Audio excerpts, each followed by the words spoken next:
I found out my partner secretly paid off their ex's debt behind my back. When I first started dating Jake, everything felt perfect.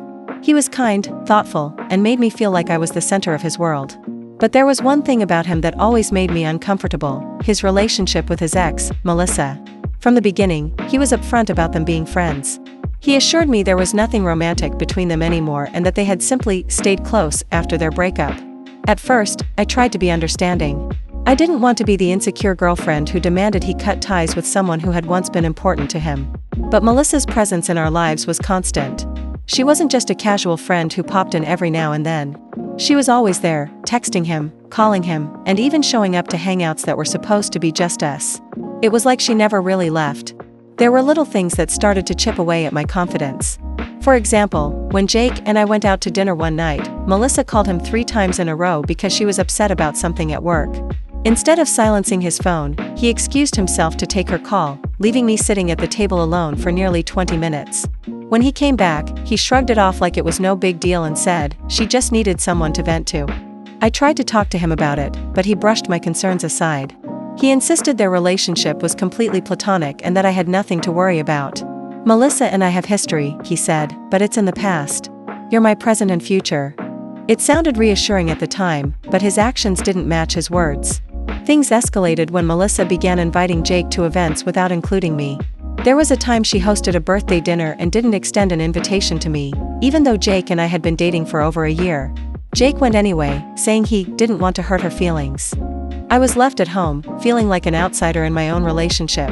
I started questioning myself. Was I being unreasonable? Was I jealous for no reason? Jake made me feel like my insecurities were the problem. He'd say things like, "You need to trust me," or "Melissa is like family to me." But deep down, I couldn't shake the feeling that there was something off about their dynamic. It didn't help that Melissa seemed to enjoy pushing boundaries. She'd post old photos of them together on social media with captions like, "Back when life was simpler," or comment on his posts with inside jokes I didn't understand. The breaking point came about 6 months ago. Jake and I were saving up for a trip we'd been planning for years, a dream vacation to Italy. We'd been setting aside money every month, cutting back on luxuries, and even picking up extra shifts at work to make it happen. Then, out of nowhere, Jake told me we'd need to postpone the trip. He said something had come up, but he wouldn't tell me what. I was confused and hurt. We'd worked so hard to save for this trip, and now it was being pushed aside without any explanation. I tried to press him for details, but he just said, "It's personal. Please trust me on this." That was when I started noticing changes in his behavior. He seemed more distant, preoccupied, and anxious. He was taking more calls from Melissa than usual and even meeting up with her more frequently. One night, I couldn't take it anymore. While Jake was in the shower, his phone buzzed with a text from Melissa. It read, "Thanks again for everything. I don't know what I'd do without you." My stomach dropped. I knew I shouldn't invade his privacy, but I needed answers. I opened the text thread, hoping to find proof of infidelity, but what I found instead were screenshots of bank transfers. Each one was from Jake to Melissa, with captions like "Hang in there" and "Hope this helps." My heart sank as I realized the amounts totaled thousands of dollars, more than enough to wipe out the savings we'd been building for our trip. I felt like the air had been sucked out of the room. He wasn't just helping her, he was financially supporting her behind my back. My mind raced with questions. Why would he do this? What was so important that he'd jeopardize our plans and betray my trust? I confronted him as soon as he got out of the shower, and at first, he tried to deny it. But when I showed him the evidence, he finally admitted the truth. Melissa had gotten herself into debt after losing her job. She'd turned to Jake for help, and he felt obligated to step in. "She has no one else," he said. I couldn't just stand by and let her struggle. I asked him why he hadn't come to me about it, and his response floored me. "I knew you wouldn't understand," he said. "You've always been jealous of her, and I didn't want to cause more problems." I was furious. This wasn't just about money, it was about trust and respect. He'd made a decision that affected both of us without consulting me. Worse, he'd chosen to prioritize his ex's well-being over our relationship. I told him I needed time to think and left the apartment that night. Over the next few days, I stayed with a friend and tried to sort through my feelings.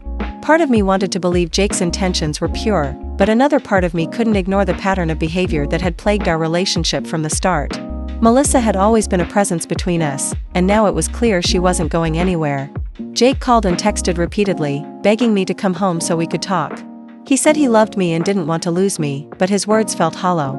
I couldn't shake the feeling that I'd always be competing with Melissa for his attention and loyalty. I finally agreed to meet Jake a week later. He apologized profusely, saying he never meant to hurt me and just wanted to help someone who had been a big part of his life. He insisted there was nothing romantic between him and Melissa and that he only acted out of a sense of responsibility. But as much as I wanted to believe him, I couldn't ignore how his choices had eroded my trust. I told him how hurt I was, how I felt second to someone who shouldn't even be a part of our lives anymore. Jake asked if we could start fresh, promising to cut ties with Melissa and focus solely on us. I could see the sincerity in his eyes, and a part of me wanted to say yes. I still had strong feelings for him, and the idea of walking away from everything we'd built together was heartbreaking. But the betrayal lingered. If he could keep something this significant from me, what else could he hide? Could I ever feel secure in a relationship where I had to question his priorities? As I walked away from our conversation, I found myself more conflicted than ever. My heart was telling me to stay, but my mind couldn't forget the pain he had caused. For now, all I know is that I need time to decide if love is enough to outweigh the loss of trust. Update 1. After our conversation, I decided to give Jake another chance, cautiously. I told him he had to prove that I came first, that our relationship meant more than his sense of obligation to Melissa. He agreed, saying he would cut all contact with her. He even offered to show me his messages and block her number to regain my trust. For a while, it seemed like we might have a chance to rebuild. I moved back into the apartment, though things were still fragile between us. We both knew it would take time and effort to heal.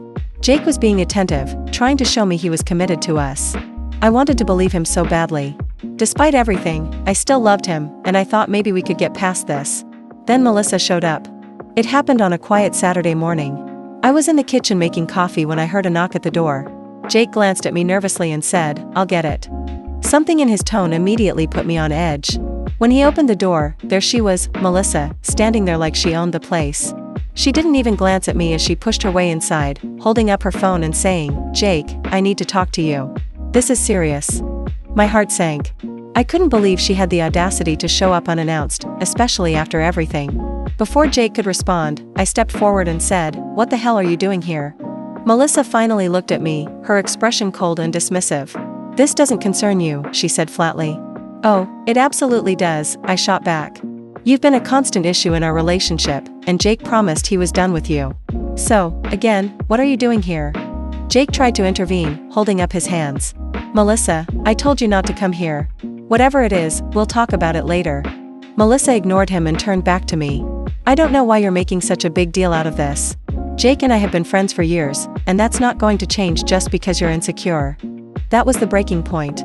I exploded. "Insecure? Are you kidding me? You've crossed every boundary imaginable. You've treated him like he's still your boyfriend and me like I'm some temporary inconvenience." The argument escalated quickly.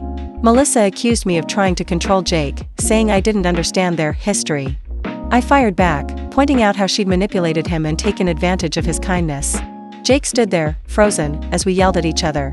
Finally, I turned to Jake and said, "This is it. I can't do this anymore.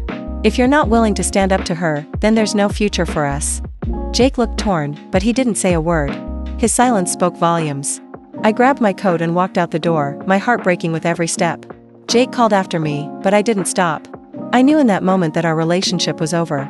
It's been a few weeks since that day, and I've moved in with a friend while I figure out my next steps. Jake has tried reaching out, leaving voicemails and texts apologizing for what happened. He said he cut off all contact with Melissa, but it's too little, too late. I realized that no matter how much I loved Jake, I couldn't be with someone who allowed another person to disrespect me in our relationship. Love isn't enough when trust and boundaries are repeatedly broken. I'm still grieving the loss of what we had, but I know I made the right decision. For the first time in a long time, I feel like I'm putting myself first. And honestly, it feels good. Update 2. It's been several months since I walked away from Jake, and life has slowly started to come back together. After the initial heartbreak, I threw myself into work, focusing on my career and rebuilding my savings. The trip to Italy that Jake and I had dreamed about was something I couldn't stop thinking about. It represented everything I had been working toward before our relationship fell apart. So, I decided to make it happen on my own. With the money I'd been setting aside, combined with some extra freelance projects I picked up, I finally saved enough to book the trip. It felt empowering to reclaim something that had been overshadowed by betrayal and disappointment. The planning process became a bright spot in an otherwise difficult period. Every detail I arranged, choosing the perfect Airbnb in Florence, researching the best gelato spots, mapping out a visit to the Colosseum, was a reminder that I didn't need anyone else to create happiness for myself. As for Jake, I hadn't heard much from him after I blocked his number and cut ties for good. But the world has a funny way of delivering news you're not looking for. A mutual friend casually mentioned during a group hangout that Jake and Melissa were back together. I felt a mix of emotions hearing that. Part of me was angry that he had gone back to the person who had caused so much damage to our relationship. Another part of me felt pity. Melissa had taken so much from him, emotionally and financially, and now he was willingly stepping back into that dynamic. Our friend added, "Honestly, it seems like a mess. They're always arguing. Melissa is still dealing with her financial issues, and Jake's exhausted trying to keep up with her needs. He doesn't seem happy." Hearing that confirmed what I already knew. Walking away was the best decision I could have made. As much as it hurt to leave Jake, staying would have meant losing myself. I leave for Italy in 2 weeks, and I can't wait. This trip isn't just a vacation, it's a symbol of everything I've overcome. It's a reminder that I can move forward, even when life doesn't go as planned. Looking back, I've realized that the relationship with Jake taught me valuable lessons about boundaries, self-respect, and knowing when to let go. I still have moments where I miss the good times we shared, but I don't regret walking away. As for Jake and Melissa, I wish them the best, even if their relationship seems doomed to repeat the same cycle. I've moved on, and I'm finally focusing on myself, and for the first time in a long time, that feels more than enough. Final update. After my trip to Italy, I returned home feeling refreshed and renewed. The trip was everything I had dreamed it would be and more. Wandering through the cobblestone streets of Rome, standing in awe of the Sistine Chapel, and savoring the most incredible pasta in a little tucked-away trattoria made me feel like I had reclaimed a piece of myself I thought I'd lost. Life had been peaceful since my return, and I had truly started to feel like I was moving forward. That was until I ran into Jake one random Saturday afternoon while grocery shopping. I was in the produce aisle, carefully picking out avocados, when I turned around and saw him. He was standing there with a basket in hand, looking just as surprised as I felt. "Hey," he said, hesitantly. I nodded. "Hey." It was awkward, to say the least.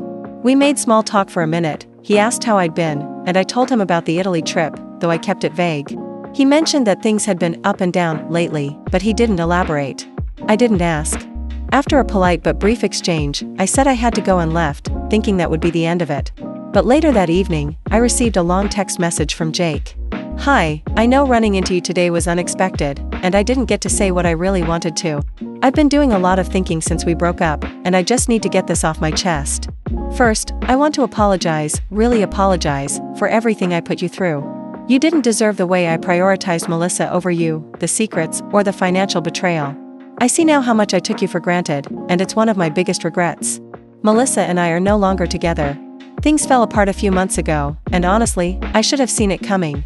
She took advantage of me, and I let her because I thought I owed her something. But in doing so, I lost someone who truly cared about me. You were right about so many things, and I wish I had listened to you. I was blinded by guilt and loyalty to Melissa, and I didn't see how much it was hurting you, and us. I heard about your trip to Italy, and I'm glad you went. You deserve to be happy, and I hope you're doing well. I don't expect you to forgive me or let me back into your life, but I just wanted you to know how sorry I am. You were an amazing partner, and I'll always regret losing you. Take care." Reading that message brought a flood of emotions, sadness, anger, relief, but most of all, it brought closure. For so long, I had been carrying the weight of what happened, wondering if I had done the right thing by leaving. Jake's message confirmed that I had. I didn't respond right away. I took a few days to process everything before finally writing back. "Thank you for your message, Jake. I'm sorry things didn't work out for you, but I'm glad you've had time to reflect. I hope this helps you grow and find happiness in the future. I've moved on, and I hope you do, too. Take care." It felt good to finally close that chapter of my life with no lingering bitterness or resentment. Jake's apology didn't erase the pain he caused, but it gave me the peace I needed to move forward fully. Since then, I haven't heard from Jake again, and I'm okay with that. I've started to focus more on myself and my goals, whether it's planning my next adventure, advancing in my career, or simply enjoying the little things in life. For anyone who might be going through something similar, know this: you are worth more than being someone's second choice. You deserve a love that's unwavering, a relationship built on trust, and a partner who chooses you every single day. I've learned to choose myself, and I've never been happier.